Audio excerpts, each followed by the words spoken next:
Bismillahirrahmanirrahim. Assalamualaikum warahmatullahi wabarakatuh. Perkenalkan, nama saya Dita Puspita. Saya di kelas B dengan NPM 212191059. Di sini saya sebagai moderator. Di sini kelompok kami akan menjelaskan tentang konstitusi. Kepada pemateri dipersilakan. Assalamualaikum warahmatullahi wabarakatuh. Perkenalkan, nama saya Muhammad Aruf Firmansyah dari kelas B NPM 212191053. Baik, di sini saya akan menjelaskan tentang sejarah dan hakikat konstitusi. Sebenarnya konstitusi itu berbeda dengan undang-undang dasar, dikarenakan suatu kehilapan dalam pandangan orang mengenai konstitusi pada negara-negara modern, sehingga pengertian konstitusi itu kemudian disamakan dengan undang-undang dasar. Kehilapan ini disebabkan oleh pengaruh paham kodifikasi yang menghendaki agar semua pengaturan hukum ditulis demi mencapai kesatuan hukum, kesederhanaan hukum, dan kepastian hukum. Begitu besar pengaruh paham, karena penting itu harus ditulis, dan konstitusi yang harus ditulis itu adalah undang-undang dasar. Dan selanjutnya adalah hakikat konstitusi. Sedikit menilik sejarah, konstitusi sudah dikenal sejak zaman Yunani kuno.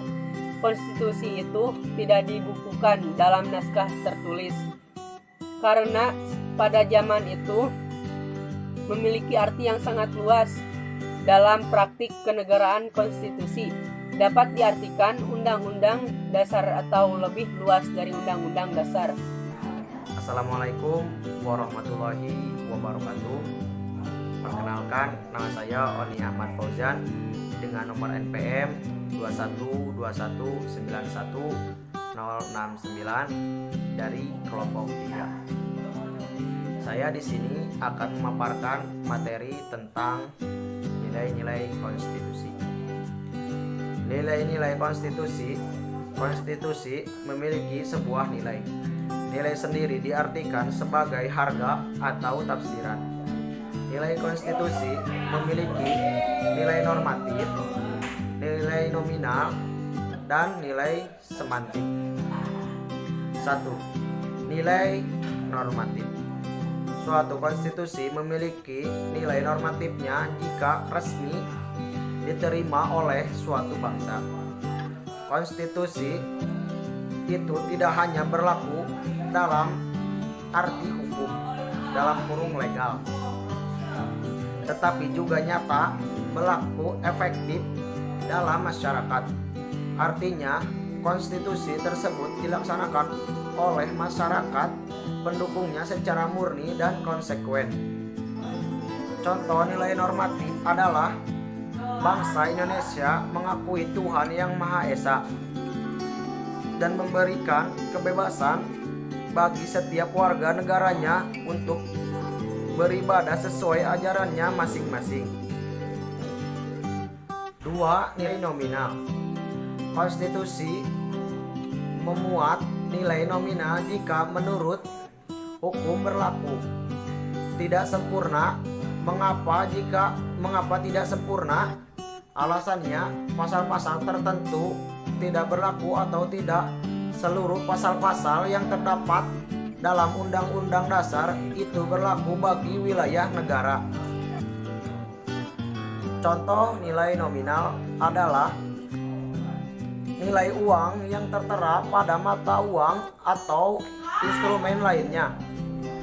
Nilai ini sangat mudah diketahui karena hanya perlu melihat angka yang ada. Misalnya pada uang yang tertulis Rp 500 dan Rp 1000. Keduanya mempunyai nilai nominal yang masing-masing adalah Rp 500 dan Rp 1000. 3. Nilai semantik. Konstitusi dikatakan bernilai semantik jika hanya untuk kepentingan penguasaan saja. Konstitusi digunakan untuk memobilisasi kekuasaan. Konstitusi dijadikan alat melaksanakan kekuasaan politik. Contoh nilai semantik. Nilai semantik suatu konstitusi yang berlaku hanya untuk kepentingan penguasaan saja. Contohnya, Undang-Undang Dasar 1945 pada masa Orde Lama pada waktu itu secara umum berlaku, tetapi dalam praktek atau kenyataan berlakunya itu hanya untuk kepentingan penguasaan. Walaupun diberikan alasan melaksanakan UUD 1945. Assalamualaikum warahmatullahi wabarakatuh. Saya Adinda Triadika Faatiha. Di sini saya akan menjelaskan tentang tujuan konstitusi dan fungsi konstitusi. Yang pertama, tujuan konstitusi. Konstitusi secara garis besar dibentuk oleh hal-hal sebagai berikut. Yang pertama adalah konstitusi membatasi kekuasaan penguasa. Dengan demikian, tidak akan ada terjadi kesewenang-wenangan. Pembatasan kekuasaan mampu menghambat tumbuhnya rezim otoriter. Dalam Undang-Undang Negara Republik Indonesia tahun 1945, pembatasan kekuasaan terdapat pada pasal 7. Contohnya, Presiden dan Wakil Presiden memegang jabatan selama 5 tahun dan sesudahnya dapat dipilih kembali dalam jabatan yang sama, hanya untuk 1 kali masa jabatan. Sebelum ada pembatasan masa jabatan presiden, sirkulasi pemerintahan tidak terjadi. Pergantian kekuasaan tidak terjadi sehingga iklim pemerintahan kurang sehat, bahkan dihinggapi penyakit kronis pemerintahan, yaitu korupsi, kolusi, dan nepotisme. Pemerintahan juga bertindak sewenang-wenang dengan membuat kebijakan yang menguntungkan golongan tertentu. Yang kedua, konstitusi melindungi hak asasi manusia. Konstitusi menjamin terlaksananya kewajiban dan menjamin terpenuhinya hak. Setiap pelaksanaan kewajiban dan jaminan perlindungan hak dilindungi oleh hukum. Dalam Undang-Undang Dasar Negara Republik Indonesia tahun 1945 dicontohkan dalam pasal 29 ayat 2 tentang jaminan beragama. Negara menjamin kemerdekaan tiap-tiap penduduk memeluk agamanya masing-masing dan untuk beribadat menurut agamanya dan kepercayaannya itu. Yang ketiga, konstitusi digunakan sebagai pedoman penyelenggaraan negara. Tanpa berpegang pada ketentuan dan konstitusi penyelenggaraan, negara tidak akan berjalan sebagaimana mestinya. Pelanggaran hak dan pengingkaran kewajiban terjadi sehingga meragukan sendi-sendi negara. Yang kedua, fungsi konstitusi. Tujuan dibuatnya konstitusi melahirkan fungsi-fungsi konstitusi. Konstitusi memiliki fungsi dalam penyelenggaraan kehidupan bernegara. Secara garis besar, konstitusi memiliki 2 fungsi utama. Yang pertama, konstitusi berfungsi menentukan dan membatasi kekuasaan penguasa negara. Mekanismenya dilakukan sebagai pembagian kekuasaan. Yang kedua, menjamin hak-hak asasi manusia melalui aturan tentang hak asasi. Konstitusi memuat ketentuan agar penguasa negara melindungi hak-hak asasi manusia warga negara. Jimli Asidikya, pakar hukum tata negara, mengemukakan 8 fungsi konstitusi sebagai berikut. A. Penentu atau pembatas kekuasaan. B. Pengatur hubungan kekuasaan antar organ negara-negara. C. Pengatur hubungan kekuasaan antar organ negara dengan warga negara. B. Pemberi atau sumber legitimasi terhadap kekuasaan negara ataupun kegiatan penyelenggaraan kekuasaan negara. E. Penyalur atau pengalih kewenangan dari sumber kekuasaan yang sah kepada organ negara. F. Simbolis, yaitu sebagai sarana pemersatu symbol of unity, rujukan identitas, yaitu identity of nation, dan keagungan kebangsaan, yaitu center of ceremony. G. Sarana pengendalian masyarakat atau social control, baik dalam arti sempit bidang politik maupun dalam arti luas mencakup bidang sosial ekonomi. H. Sarana perekayasa dan pembaruan masyarakat atau social engineering atau social reform. Undang-Undang Dasar memiliki fungsi yang khas bagi negara yang menganut asas demokrasi konstitusional. Undang-Undang Dasar Negara juga berfungsi membatasi kekuasaan. Dengan demikian, penyelenggaraan kekuasaan tidak mengarah pada kesewenang-wenangan, Melalui fungsi tersebut, hak-hak warga negara terlindungi. Pembatasan-pembatasan ini dapat diamati dan dicermati dalam Undang-Undang Dasar suatu negara. Secara garis besar, setiap Undang-Undang Dasar memuat ketentuan mengenai hal-hal berikut. A. Organisasi negara. Konstitusi memuat ketentuan tentang pembagian kekuasaan antara badan legislatif, eksekutif, dan yudikatif. Konstitusi memuat ketentuan tentang pembagian kekuasaan antara badan legislatif, eksekutif, dan yudikatif. Dalam negara federal, konstitusi memuat pembagian kekuasaan antara pemerintah federal dengan pemerintah negara bagian serta memuat penyelesaian masalah yurisdiksi oleh salah satu badan pemerintah. Undang-undang Dasar mengatur cara bagaimana pemegang kekuasaan bekerja sama satu sama lain dan menyesuaikan diri dalam hubungan kekuasaan suatu negara. B. Hak asasi manusia. Hak asasi manusia yang diatur dalam konstitusi, misalnya hak hidup, hak beragama, hak memperoleh pendidikan, hak jaminan penghidupan yang layak, dan hak memperoleh jaminan perlindungan hukum. C. Proses mengubah undang-undang dasar. Konstitusi memuat cara mengubah undang-undang dasar, misalnya proses perubahan undang-undang dengan referendum atau mengacu pada ketentuan dalam konstitusi itu sendiri. Oleh karena tingkatannya lebih tinggi, peraturan lainnya cara perubahan konstitusi itu mudah. Tujuannya untuk meminimalisasi proses dan yang tidak diperlukan. Kalaupun harus dilakukan perubahan tersebut haruslah dianggap perlu untuk kesejahteraan rakyat banyak. B. Larangan mengubah sifat tertentu dari Undang-Undang Dasar. Larangan mengubah sifat tertentu memiliki tujuan, yaitu menghindari perpecahan dalam negara. Misalnya larangan mengubah susunan negara, kesatuan, atau serikat. Dalam Undang-Undang Dasar Negara Republik Indonesia tahun 1945, salah satu yang tidak dapat diubah adalah pembukaan Undang-Undang Dasar Negara Republik Indonesia tahun 1945. Dan yang terakhir yaitu E. Memuat cita-cita rakyat dan asas ideologi negara. Cita-cita rakyat mencakup kehidupan yang diharapkan seperti kehidupan yang makmur, aman, dan sentosa.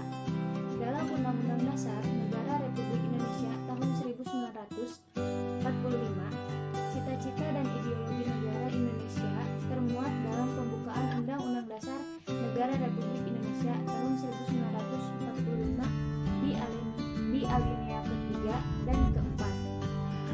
Assalamualaikum warahmatullahi wabarakatuh. Perkenalkan, nama saya Esa Muhammad Afri, NPM 212191086. Di sini saya akan menjelaskan tentang kedudukan konstitusi. Pengertian konstitusi dibatasi pada konstitusi sebagai undang-undang dasar. Kedudukan dimaknai sebagai sebuah tempat atau posisi.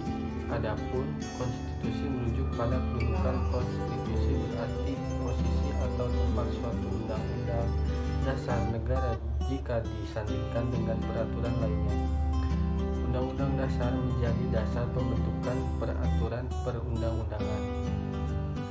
Undang-undang dasar membutuhkan peraturan perundang-undangan lain untuk menjabarkan ketentuan pokok yang bersifat umum. Peraturan lain tidak boleh bertentangan dengan undang-undang dasar tersebut. Jika bertentangan dengan undang-undang dasar, peraturan yang bersangkutan batal hukum atau tidak mempunyai kekuatan hukum mengikat. Konstitusi menduduki posisi paling tinggi dibandingkan dengan peraturan perundang-undangan lainnya. Undang-undang dasar merupakan perwujudan hukum tertinggi yang harus ditaati baik oleh rakyat maupun pemerintah. Hans Kelsen, seorang ahli hukum terkemuka dari Austria, berpendapat bahwa konstitusi memberi kekuasaan membentuk hukum kepada pihak yang ditentukan. Berdasarkan penjelasan tersebut, dapat ditarik kesimpulan mengenai kedudukan konstitusi bagi sebuah negara. 1. Konstitusi merupakan hukum dasar yang berisi aturan-aturan dan ketentuan tentang hal-hal yang dasar dalam kehidupan suatu negara.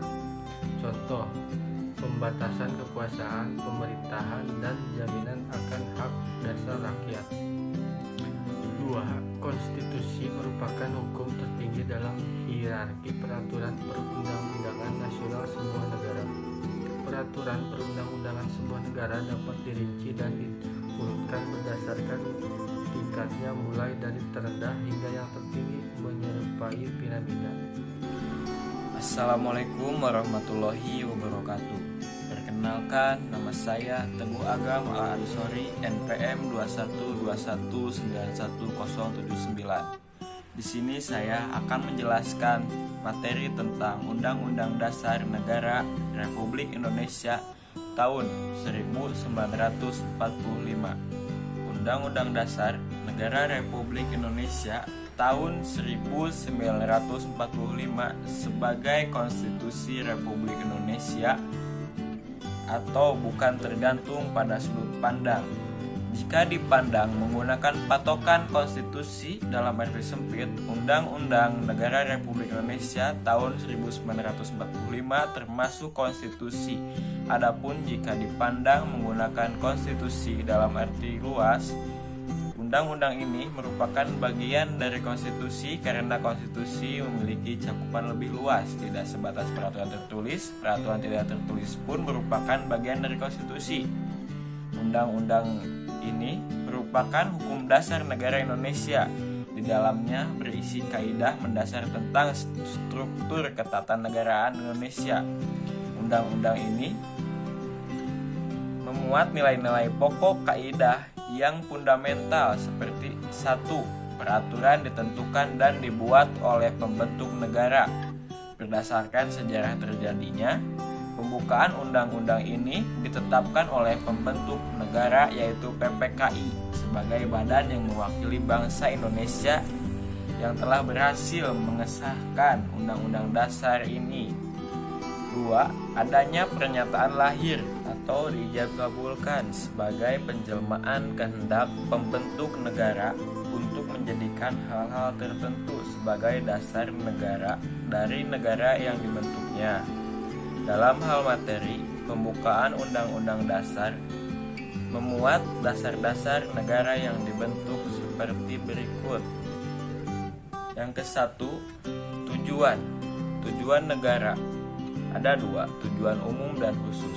Tujuan umum terlihat dari kalimat yang terdapat dalam alinea keempat, yaitu ikut melaksanakan ketertiban dunia yang berdasarkan kemerdekaan, perdamaian abadi, dan keadilan sosial. Tujuan umum dihubungkan dengan status negara sebagai masyarakat dunia. Makna yang terkandung dalam tujuan negara merupakan penerapan politik luar negeri Indonesia, yaitu politik bebas aktif. Politik luar negeri adalah strategi yang digunakan oleh suatu negara untuk menjalin hubungan dengan negara-negara lain. Yang kedua yaitu tujuan khusus. Tujuan khusus negara Indonesia yaitu melindungi segenap bangsa dan seluruh tumpah darah Indonesia, memajukan kesejahteraan umum dan mencerdaskan kehidupan bangsa. Selanjutnya adalah asas.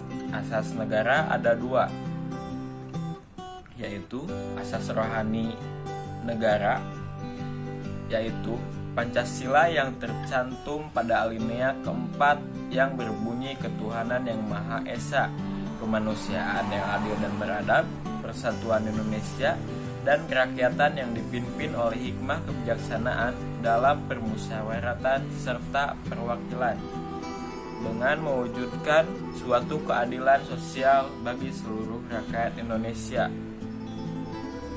Selanjutnya asas politik negara, yaitu didasari dengan kedaulatan rakyat atau demokrasi.